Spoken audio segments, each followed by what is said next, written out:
Welcome to Contemporary First Nation Voices. This is NBE3C, grade 11 English college level, and this is Jillian Percy, your teacher. Today is class 2, and we're going to be working on question number 1, part B, and key question number 2, 3, and possibly 4, part 1, depending on how the time goes. All right, here are all the ways to contact us. The studio, 1-800-465-7144. If you want to talk to me in the office, which I'm usually here in the mornings, 1-800-667-3703, extension 2211. You can also reach out on fax, 1-800-463-7852. My email is jillian.percy@nnec.on.ca. My Facebook is capital G, capital P-E-R-C-Y, space, capital W-A-H-S-A. Now, if you send a friend request there, I ask that you please send me a little bit of a message like, hey, I'm Lisa, I'm in your NBE3C class, just so that I know who you are. Every now and again, I get random people who are just trying to sell me stuff, so I just kind of need to know that you're one of my students, because it's only my teaching stuff, nothing personal is going on there. All right, there are 2 different YouTube channels that you can listen to the previous classes. One is the teacher channel that I have, that's also G. Percy Wassa, and that has all my classes from last year and the classes from this year that have been posted so far. And then down there on the bottom you can see there's the Wassa Distance Education YouTube channel, and that's the school channel that has all the different teachers on it, but it only has classes from this year. So for this class, that works just fine, because although this class was taught last year, it was taught by a different teacher, and I'm sure we have different styles, and I'll probably be making a few changes, so it's best to stick to this year's course as far as that goes. Okay, how to hand in work. If you are handing assignments in by photograph, please make sure that if you're taking a photograph, the photo is nice and clear so that your writing can be read, and you want to make sure you're not on an angle. Every now and again, people will shoot it at a funny angle where I can't really read the script, so you have to be face on, like hold your phone right over your assignment so that I can get a good picture. Also, please don't just hit the share button on the photo. The picture comes up at a strange size and it can be very hard to shrink down. Instead, save the photo to your phone or computer and then write me an email and send the photo along as an attachment. And then when you do that, send it to studentwork@nnec.on.ca. You can include me in the email if you want to be safe. When you do this, the secretary can log that you submitted the work, okay? And then it's accessible if we needed to get it later on, whereas if it only goes to mine and something happened and I got sick, no one else could access it. You always want to have your full name, the course name, the assignment number and name. If an assignment asks you for both a rough and a good draft, please label which one is which and include them both in the same email, because I often compare the 2 of them. I do have a lot of students and there are a lot of assignments, so you do really have to put your name on it. I have lots of people with the same last name and even lots of people with the same first name, so I got to know for sure who you are, okay? This is our rough plan for the week. Keep in mind, I'm still getting all the pacing down. Gee, I fixed this yesterday and it's back again. Okay. So I may be a little bit off. Today we are on class 2, and this is what I'm hoping to get through. The rest of part 1, question 2, question 3, and maybe the beginning of question number 4. So we started talking about Drew Hayden Taylor yesterday, and you worked on an internet assignment to research this guy.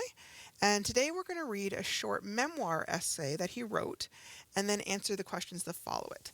So the essay is from this book that's shown to the right, and it says, Funny You Don't Look Like One, revised edition, and then the subheading is Observations from a Blue-Eyed Ojibwe. And here's a picture of him as an older man. Okay.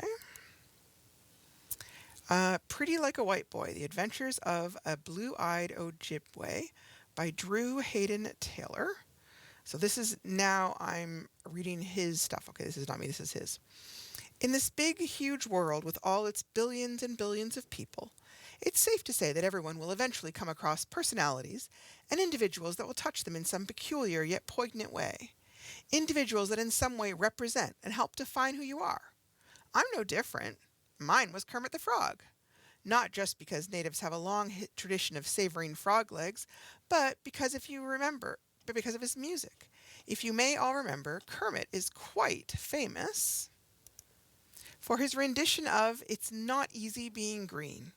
I can relate. If I could sing, My song would be, "It's not easy having blue eyes in a brown-eyed village." Yes, I'm afraid it's true. The author happens to be a card-carrying Indian. Once you get past the aforementioned eyes, the fair skin, the light brown hair, the noticeable lack of cheekbones, there lies the heart and spirit of an Ojibwe storyteller. Honest Injun, or as the more politically correct term may be, honest Aboriginal. You see, I'm the product of a white father I never knew, and an Ojibwe woman who evidently couldn't run fast enough. As a kid, I knew I looked a bit different. But then again, all kids are paranoid when it comes to their peers. I had a fairly happy childhood, frolicking through the bulrushes, but there were certain things that even then made me notice my unusual appearance. Whenever we had played cowboys and Indians, guess who had to be the bad guy? The cowboy. It wasn't until I left the reserve for the big bad city that I became more aware of the role people expected me to play and the fact that physically I didn't fit in. Everybody seemed to have this preconceived idea of how every Indian looked and acted. One guy on my first day of college asked me what kind of horse I preferred. I didn't have the heart to tell him hobby. I've often tried to be philosophical about the whole thing. I have both white and red blood in me. I guess that makes me pink. I am a pink man. Try to imagine this. I'm walking around on any typical reserve in Canada, my head held high, proudly announcing to everyone, I am Pink Man. It's a good thing I ran track in school. My pinkness is constantly being pointed out to me over and over and over again. You don't look Indian. You're not Indian, are you? Really? I got questions like that from both white and native people. For a while, I debated having my status card tattooed on my forehead.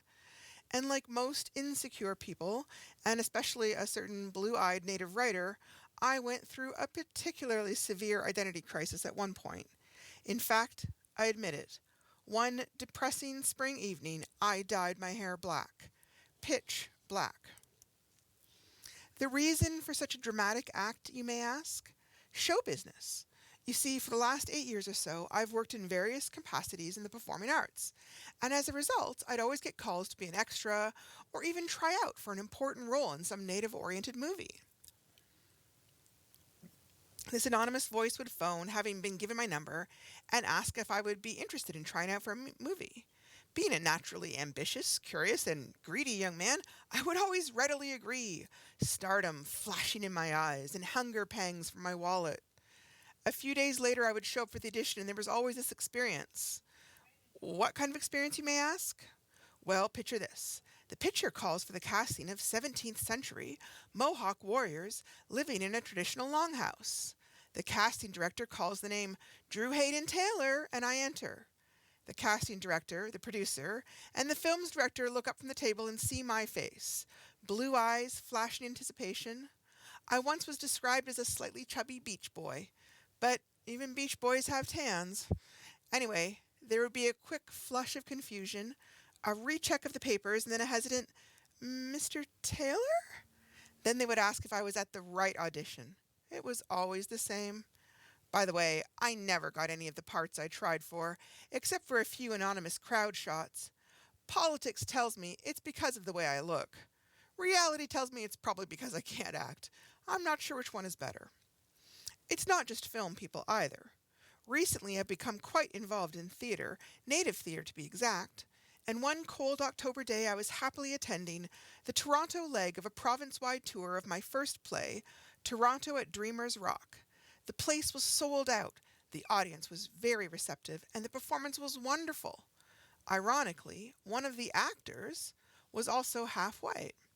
The director later told me he'd been talking with the actor's father, an older, non-native type chap, and evidently he had asked a few questions about me and how I did my research. This made the director curious, and he asked about the father's interest, and he replied, "Well, he's got an amazing grasp of the native situation for a white person." Not all of these incidents were work-related either. One time, a friend and I were coming out of a rather upscale bar. We were out yuppie watching, and managed to catch a cab. We thanked the cab driver for being so comfortably close on such a cold night. He shrugged and nonchalantly talked about knowing what bars to drive around. "Yeah, if you're not careful, all you'll get is drunk Indians." I hiccuped. Another time, this cab driver droned on and on about the government. He started out by criticizing Mulrooney and eventually to his handling of the Oka crisis. This perked up my ears until he said, "If it were me, I'd have tear gassed the place by the second day. No more problem." He got a dime tip. A few incidents like this, and I'm convinced I would have made a great undercover agent for one of the Native political organizations. But then again, even Native people have been known to look at me with a fair amount of suspicion. Many years ago, when I was a young man, I was working on a documentary on Native culture up in the wilds of northern Ontario. We were at an isolated cabin filming a trapper woman and her kids. This one particular 9-year-old seemed to take a shine to me. She followed me around for 2 days, both annoying me and endearing herself to me. But she absolutely refused to believe that I was Indian. The whole film crew tried to tell her, but to no avail. She was certain I was white.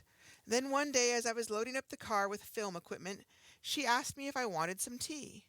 Being in a hurry, I declined the tea. She immediately smiled with victory, crying out, "See, you're not Indian. All Indians drink tea." Frustrated and a little hurt, I whipped out my status card and I thrust it at her. Now, there I was, standing in a northern Ontario winter, showing my status card to a 9-year-old non-status Indian girl who had no idea what one was. Looking back, this may not have been one of my brighter moves. But I must admit, it was a Native woman that boiled everything down in one simple sentence. You may know that woman, Mary Ann Jones, from the Beachcombers television series. We were working on a film together out west, and we got to gossiping, and eventually we got around to talking about our respective villages. Hers was on the Queen Charlotte Islands, or Haida Gwe, as the Haida call them, and mine in central Ontario. Eventually, childhood on the reserve was being discussed, and I made a comment about the way I look. She studied me for a moment, smiled, and said, "Do you know what the old women in my village would call you?" Hesitant but curious, I shook my head. "They'd say you were pretty like a white boy." To this day, I'm still not sure if I like that. Now, some may argue that I am simply a Métis with a status card. I disagree. I failed French in grade 11, and the Métis, as everyone knows, have their own separate and honorable culture, particularly in Western Canada. And of course, I am well aware that I'm not the only person with my physical characteristics. I remember once looking at a videotape of a drum group shot on a reserve up near Manitoulin Island. I noticed one of the drummers seemed quite fair-haired, almost blonde, and I mentioned this to my girlfriend at the time, and she shrugged, saying, "Well, that's to be expected. The highway runs right through the reserve." Perhaps I'm being too critical. There's a lot to be said for both cultures. For example, on the left hand, you have the Native respect for elders, and they understand the concept of wisdom and insight coming with age. On the right hand, there's Italian food. I mean, I really love my mother and family, but seriously, does anything really beat good veal scallopini? Most of my Aboriginal friends share my fondness for this particular brand of food. Wasn't there a warrior at Oka named Lasagna? I found it ironic, although curiously logical, that Columbus was Italian. A connection, I wonder. Also, Native people have this wonderful respect and love for the land. They believe they are a part of it, a mere chain in the cycle of existence. Now, as many of you know, this conflicts with the accepted Judeo-Christian, i.e., Western view of land management. I even believe somewhere in the first chapters of the Bible it says something about God giving man dominion over nature. Check it out. Genesis 4 something. Thou shalt clear cut. So I grew up understanding that everything around me is important and alive. My Native heritage gave me that. Now let me make this clear. I'm not writing this for sympathy, or out of anger, or even some need for self-glorification. I am just setting the facts straight. For as you read this, a new nation is born. This is a Declaration of Independence, my Declaration of Independence. I've spent too many years explaining who and what I am repeatedly, so as of this moment, I officially succeed from both races. I plan to start my own separate nation. Because I am half Ojibwe and half Caucasian, we will be called the Ocasians. And I, of course, since I'm founding the new nation, will be a special occasion. The end. All right, so here are the questions about the memoir that we just read. This unit deals with serious issues. However, it's important to remember that obtaining a clear voice on identity, whether humorous or not, can provide you with new ideas and opinions about how other people have addressed the concept of their own identity. In one paragraph, describe what you liked or disliked about Drew Hayden Taylor's writing about his situation. Think of things like specific incidents, his attitude, connections to your own life. Write at least 5 to 7 sentences. That is worth 4 marks. Number 2, in the 4th paragraph, the writer states, "It wasn't until I left the reserve for the big bad city that I became more aware of the role people expected me to play and the fact that physically I didn't fit in." Okay, so what role did he did he feel like people expected him to play? And why didn't he fit into that role? Number 3, in what ways did the author experience awkward situations when people did not know that he was Native? Give at least 2 specific examples from the essay. Number 4, many Aboriginal people are of mixed blood. Why does the author feel that his situation is different or unique in some way? Number 5, the author claims that there's a lot to be said for both Native culture and white culture. According to Taylor, what are the 2 contributions of Native culture?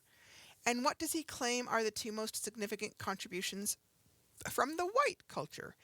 Hint, he gets a little bit sarcastic or comedic here. 2 marks. Okay, now we're moving on to key question number 2. And this is kind of a background. This one's a little bit complicated because there's a bunch of different selections, okay? We're going to read 3 different selections today, as well as listen to a song. All of the selections will be about the topic of names, which are often considered a very important part of our identity. The first selection is an article that explains an issue concerning the surnames of the Inuit people up north. And after you read that first article, you are going to write a summary paragraph. A summary paragraph usually follows a very specific pattern or format. First, there is an introductory sentence that states the overall topic that will be explained or discussed.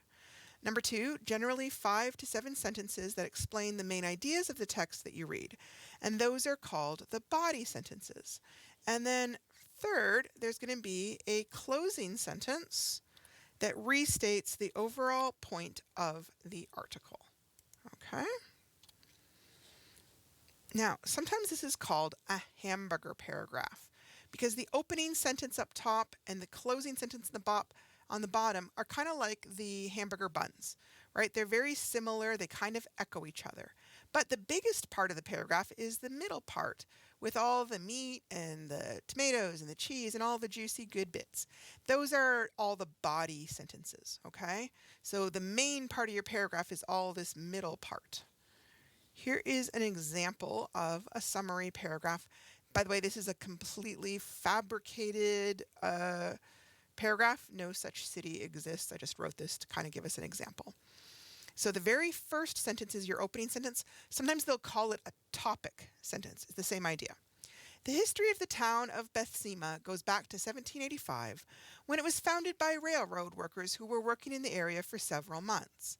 Now, everything else until we get to the very last sentence are the body sentences, okay? So you see what I mean, where they're the main part. They sought for a place to leave their wives and children that was close to them, rather than leaving them out east and seeing them once a year. The families were granted land to use for building homes, and the wood for building them was cut down from nearby forests. As a way of earning extra money, the woman began to cook meals that could be bought by railroad passengers or crew, and the town became a traditional place to stop for food. Gradually, a general store, a restaurant, and a hotel were created. More families came to join these original families, and slowly the small spot grew to a town of more than 5,000, and by 1920 had grown to over 15,000. Unfortunately, as the speed of railroads increased, the frequency of stops decreased, and soon there was no need to stop at Bethsema. Gradually, the population dwindled, and by the 80s, many in the town had moved to larger cities close by. However, a small population remains, with various tourist attractions related to the railroad and the town's history. So this is basically like a structure. If you picture a house, have you ever seen a house being built? They don't just put up a wall, right? They put a whole little framework up of different pieces of wood, and then they gradually cover the wood. So this idea of having an opening sentence and then the body sentences and the closing sentences, that's your framework. And you use that framework to build your paragraph on, okay? Once you get the hang of that, it becomes so much easier to write. Okay, so how to write a summary. The biggest difficulty when you're trying to write a summary for a longer piece like the one they've got is that you have to decide what to include and what to leave out. And this skill is called prioritizing. As you read through the article for the first time, think about what the big idea or the main point of the overall article is. And then when you get to the end, jot down what you feel is the big idea in your own words. Then number 2, read the article through a second time. This time, you're looking for the main ideas or the important information that will help explain the events or important facts about I've written main idea, but the big idea. I'll say overall idea. How about that? Overall idea, right? All right. Often a paragraph may start with a main idea and then add different details or examples. So checking out the first sentence of each paragraph can be a possible way to figure out the main ideas.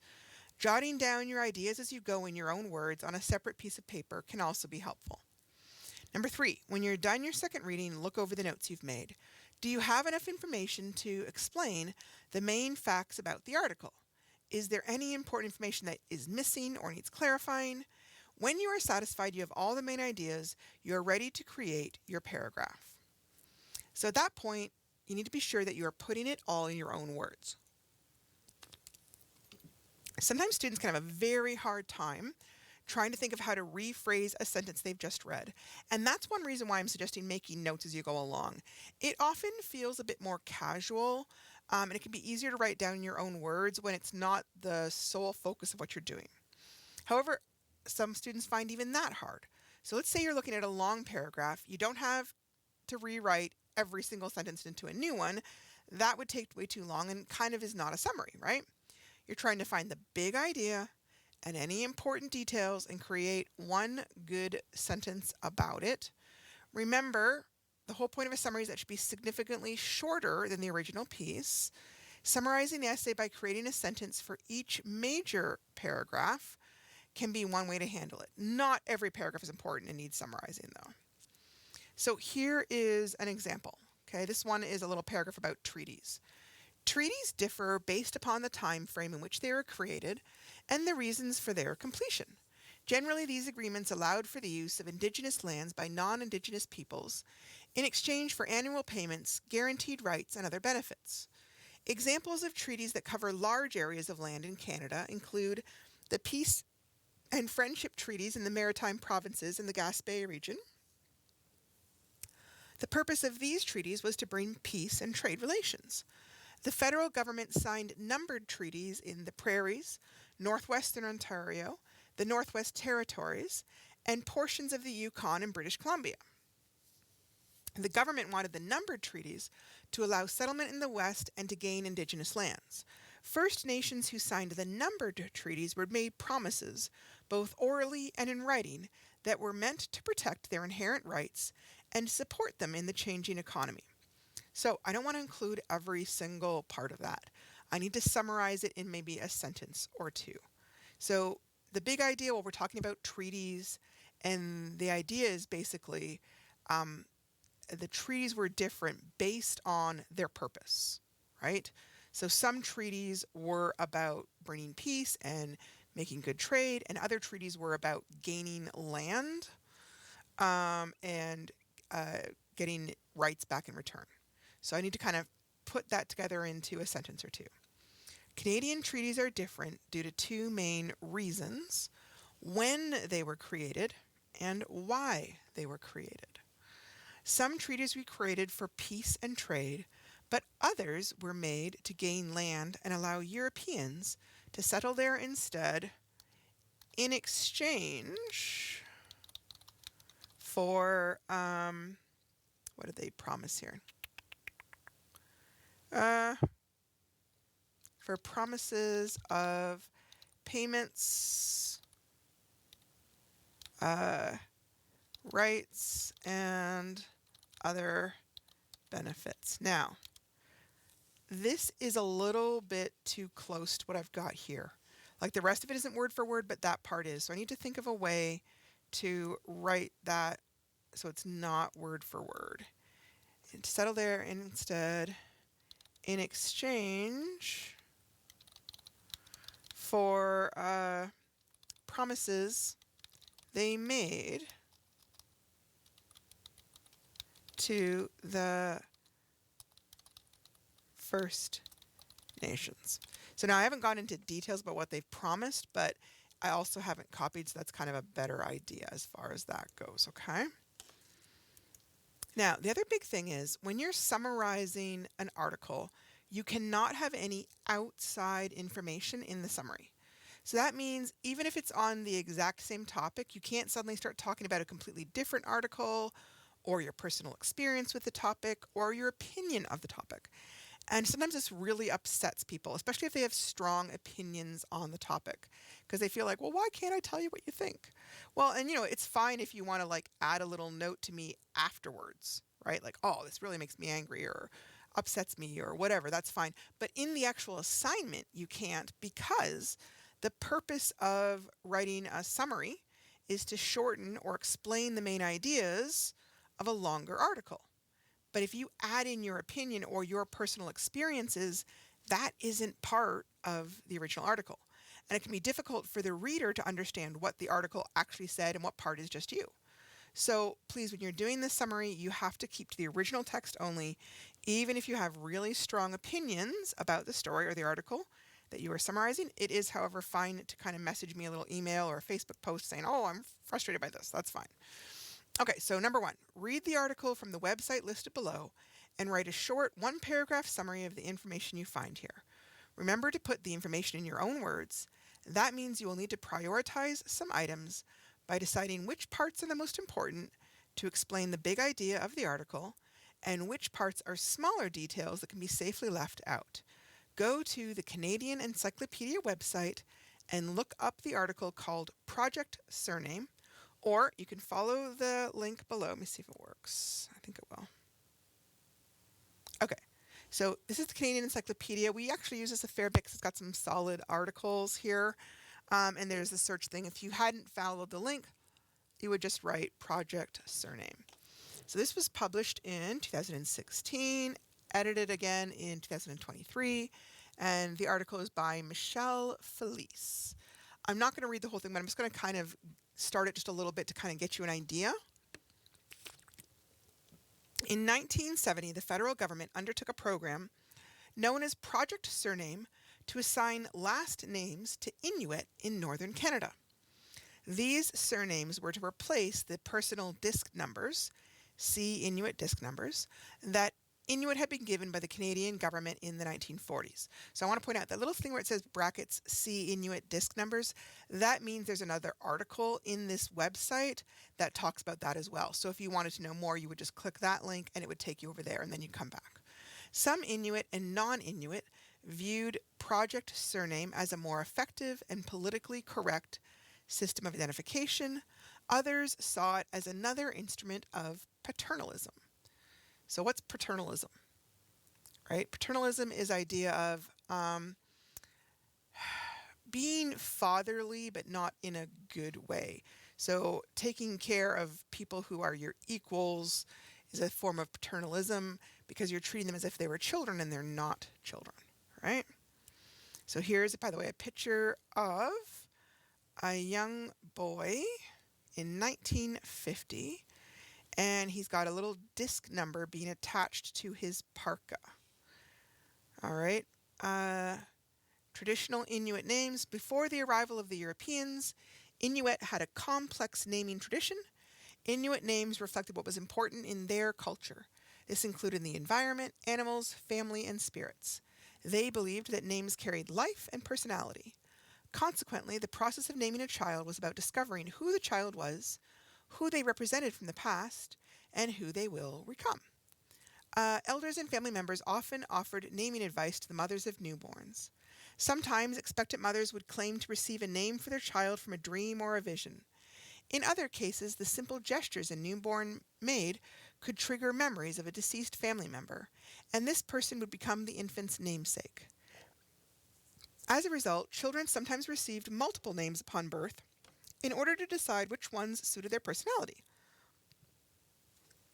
If a name was thought to be a poor fit for a child, either because it did not reflect their personality or was believed to cause illness and misfortune, their name would be changed. If a child was named after a living family member, they would often grow to form close bonds with that person. This was because they were now considered part of one another. It was also common Week for children to be 5 in named after lost loved ones. NBE3C, Since names were grade thought to 11 carry biology. life, So we have naming one a more child week after a before deceased the family winter member was a break. way of bringing that person back to the community. Inuit believed that children would take on some of the characteristics and personality traits of their namesake. However, since Inuit had multiple names, no two people were identical. Each name carried with it different identities and powers. Since names were unique, the Inuit naming system did not recognize shared family names or surnames. Women did not take on the family name of their husband, as was the tradition among Europeans. Inuit names were also not gender specific. Males could be named after females and vice versa. It was believed that people with the same name were essentially one person, whether male or female. From generation to generation, Inuit namesake traditions served to bond families and communities, simultaneously ensuring the survival of Inuit culture. Now, this article goes on for quite a while. It talks about disc numbers, and it talks about the identification discs, someone's conversation about it, a little YouTube video there, and then this is a really important part, the opposition to it. Why did people disagree with it? What was not good about it? So when you're doing a summary, you can't just do like, oh, I'm going to summarize the top 2 paragraphs. You have to read the whole thing and make sure that you include things from the entire article. It is a long article, so I do think you may need to use a little bit more than just as many as, I forget how many sentences they said. It wasn't very many, though. You may need to do a lot more, but you do need to try and include some things from the end, not just stuff from the beginning, okay? So that is that article. Hang on a sec. Yep. So short paragraph summary. Let's see what's next here. Sorry, getting a little thirsty from all this reading today. Okay, so then after you've read that, there is a poem called E5-770, My Mother's Name, by Lucy Idlout. It's on page 46 of our textbook, the one called Strength and Struggle. This is a poem that's also a song, and I'm not clear which one came first, if she wrote it as a song and then they published the lyrics, or if she wrote it as a poem and then later on put it to music, okay? I don't know if everybody has their textbook, but just in case, I'm going to kind of read today. I won't do this every day, but to kind of get us started. Here is the poem. Your tongue unfit, too frail to speak. Identities of thousands, cattled E. E5-770, my mother's name. Had you ever wondered of the days to face you? Now in your future I testify. Had you ever wondered of the days to face you? Now in your future you wish I was lying. I'm not lying. You farmed my mother, E5770. You imposed your name number, E5770, my mother's name. Your tongue unfit, too frail to speak. Identities of thousands, cattled E. E5770, my mother's name. And what beautiful number would I be called by, born onto, tagged? You farmed my mother, E5770. You imposed your name number, E5770, my mother's name. Your tongue unfit, too frail to speak. Identities of thousands, cattled E. E5770, my mother's name. Who do you think is the you that she is talking to in this song? They use the word addressed.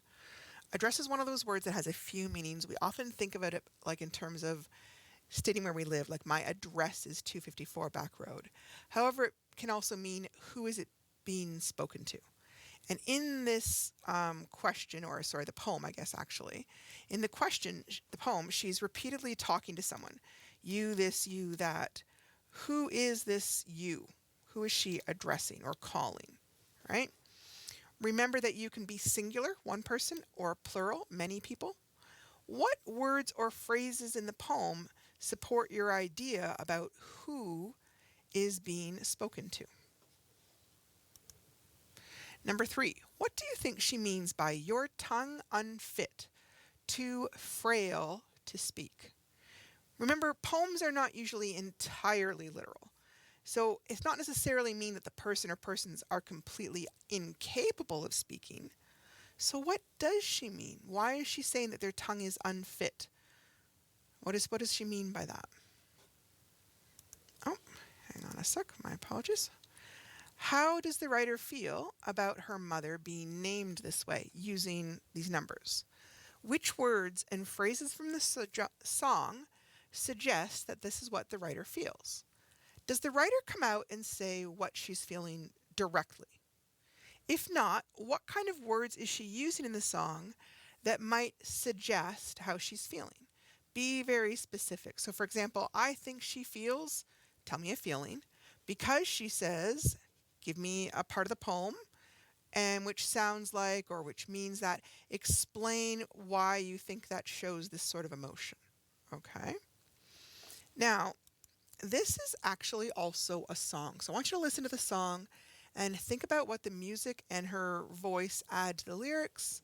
Some aspects you could think about are volume, expression or tone, drum beat, high or low notes, types of musical instruments played. After you've heard the song, write down about at least 3 to 4 sentences on what is added to the words by putting it into a song. Did it change how you felt about the poem? So I'm going to take a quick, there's a link here which you can type in. You can also put the poem name in. It's over here. I probably can't play the whole thing. I'm going to play like a tiny little fragment and see if I can do that or if I'm going to have to eliminate it. It's very different, I find, like in terms of, I feel like the music changes it a lot. So just kind of take a quick listen. 10:05 13:13 mitt i Kalakavaldi och Harlem ako na siya naglilibat ako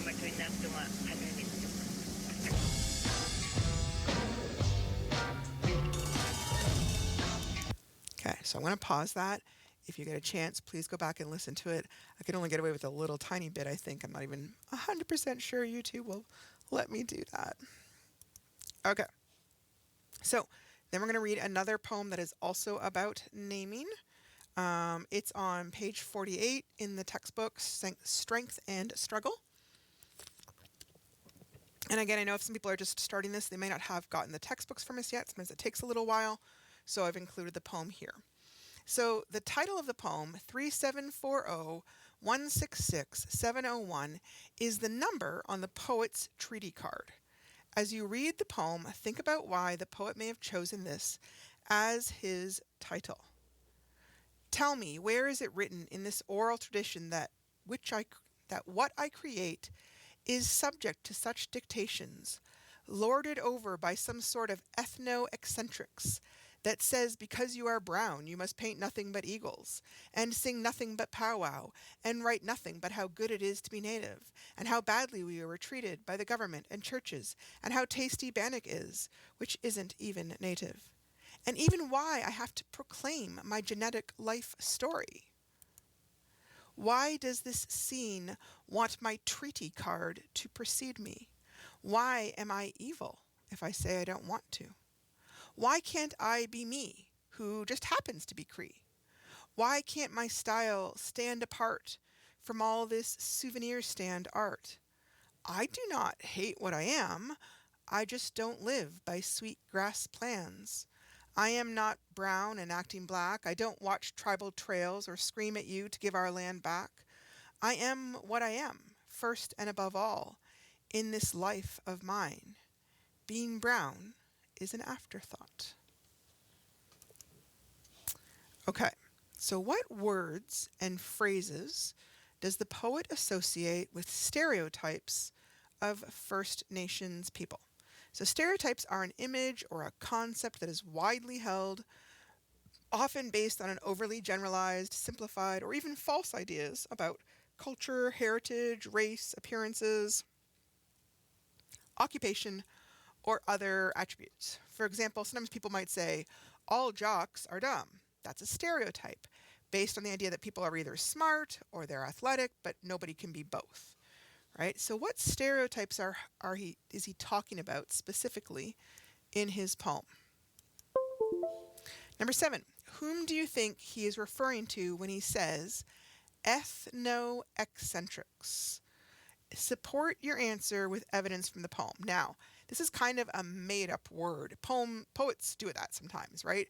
They don't have a word that says what they want to, so they kind of create a word. Sometimes it's called kind of a portmanteau word because two different words have been put together. So just look at the different parts of the word. Ethno means either a racial or cultural group or the study of racial and cultural groups. Eccentrics can be an adjective describing something that is considered odd or unusual, or it could also be a noun that means a person who does things that are considered unconventional or unusual. So who do you think he's talking about when he talks about people being ethno-eccentrics? Is there any evidence from the poem that helps prove your point? Number 8, how does knowing that the title is the poet's treaty card number help you understand the poem better? Think about how might you feel if you were known only as a number rather than as a name, and how has this affected the poet, right? You could also think about, this is a spot where you can make a personal connection, like, this is how that affects me, so I think maybe he has been affected in this way. Right? Sometimes our own personal experiences help us to understand what we read a little bit better. Okay, I'm trying to think if I have enough time because I only have got about 6 minutes. Okay, I've got enough time to do this one. Assignment number 3. In this question, you need to reflect on the idea of identity. Mention each of the 3 writers that we read and discuss what their idea of identity is based on their works. Then discuss what your own idea of identity is and how you define yourself. The 3 writers are Drew Hayden Taylor, John Adrian MacDonald, and Lucy Idlout. Now, I know that not everyone has spent time thinking about their identity, but we have been looking at it a lot over the last 4 pieces of writing. One tip is that we often introduce ourselves with some of the items that are key aspects of our identity. The length is at least a half of a page long. Remember that each sentence needs to be complete and follow the rules of grammar. Please be mindful of spelling, capitalization, and punctuation as well. So I'm going to talk about identity more just a little bit. People define themselves in very different ways. Sometimes those identities may describe roles that we value, such as mother, daughter, wife, husband. Sometimes our job may be an important element of our identity, being a doctor or a teacher, a musician, an actor. Sometimes our identity may be based on our religious or our philosophical beliefs, such as being an atheist, a humanist, Muslim, Christian, traditional. Other times, we may take pride in our talents, such as being a sewer, a signer, a dancer. Other times, we take pride in our culture or our heritage, such as being from a certain country or speaking a certain language or following certain customs. Identity is a huge concept, and we often define ourselves and describe our identity in multiple ways. And I'm going to put this down because I just thought of it as I was saying this. There is no one right way, okay? So you might define yourself or describe your identity in one way. Your sister might describe it in another way. Your friends might describe it in a different way. Your parents might describe it in a different way. It's okay that I'm not looking for any one right answer. I'm just trying to give you an opportunity to think about the concept and reflect on how you think about your own identity, right? Sometimes our identity may be influenced by how other people see us. For example, people can sometimes see us in a certain way that is hard to escape. Other times, our identity may be based in part on trying to rebel against the stereotypes other people's have for us that they say is our identity. So, for example, if our family says girls can't be good athletes, then we might make it our mission to become the best athlete ever, and that becomes kind of part of our identity. On the other hand, if your family feels that all boys have to be good at sports, you might refuse to have anything to do with them, and that becomes part of your identity, right? So different people can embrace the ideas that people have or rebel against them, and that's okay too, right? So here is the rubric for marking the identity journal. Rubric just means I'm looking for certain things, and depending on whether you do it really well, you get an A. If you're doing it very, very poorly, it gets a D. If you really don't even make an effort, then it may be a fail, in which case I may ask you to write this over again. One thing to point out is it's a half a page. If you hand me in 2 sentences, I won't mark it. I'll just tell you, I'm sorry, you need to finish it and hand it back to me. So first thing I'm looking for is, making connections to the information and the ideas that we read about. Being able to analyze their own experience and compare it to what they read, using support from the text, developing the ideas from the text and your own experiences and kind of combining them together. I'm not so worried about unity. That was someone else had that in there. Coherence. Your sentence structure is clear. Your idea is very clear. Conventions are things like spelling, punctuation, capitalization. Do you use them well or do you use them poorly? And then same thing with proofreading skills, which I apparently am terrible at for some reason. All right, so those are all your assignments. These are all based on the concept of identity. And I know this is one of those kind of assignments where some people may have spent a lot of time thinking about their identity, and some people may have spent no time thinking about your identity. So if you've never thought about it before, I realize I'm asking you to do something new, and my apologies, but take some time to think about the poems and the articles we read and think about your identity. How much is connected to your name? How much is connected to your own culture and your own customs? How much is connected to other things, right? The moment you get started finishing some of your assignments, if you could please hand them in right away, it gives me a strong sense of who is participating in this course, who is writing things, and then also if there's problems, if there's like misunderstandings or there's grammar issues, I can help you right away. And then all your next assignments benefit from that help. If you're having trouble even getting started, give me a phone call or shoot me an email, and I'd be happy to talk to you and help you brainstorm some ideas, because sometimes I find the very first assignments in a course are the hardest ones to do, especially if you've been out of school for a while.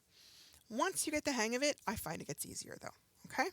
So this is Tuesday. That is the end of today's class, and I will be back tomorrow, and we will talk about assignment number 4 tomorrow, okay? Good luck with everything, and have a good evening.